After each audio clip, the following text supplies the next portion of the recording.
మిత్రులు ఆరోగ్యాభిలాషులందరికీ నమస్కారం. మిత్రులారా, ఎర్ర బియ్యాల్లో ఎన్ని రకాలు మనకు అందుబాటులో ఉన్నాయి, మనం ఏమేమి పండించుకుంటా ఉన్నాం అని చెప్పేసి మీకు చూపించే ప్రయత్నం. ఇక్కడ చూసుకుంటే మా పెళ్ళి సాంబా, ఇది మగవారికి ఎంతగానో ఉపయోగపడుతుంది.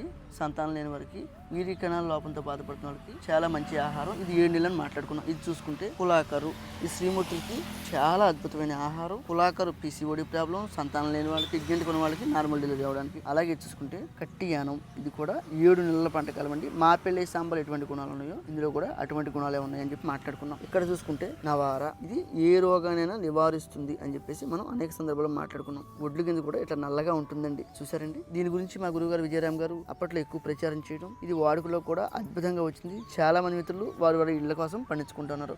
ఇక్కడ చూసుకుంటే ఇది రాజముడి. రాజముడి అంటే ఎలా ఉంటుందండి, చాలా మంది తెల్ల బియ్యాలను ఎర్ర బియ్యాలు మిక్స్ చేసి చేస్తూ ఉంటారు. కాదండి, దీని పంటకాలం 190 రోజులు. రాజముడి, ఇందులో కూడా అద్భుతమైన ఫైబరు, ప్రోటీను, పీచు పదార్థం ఉన్నాయి.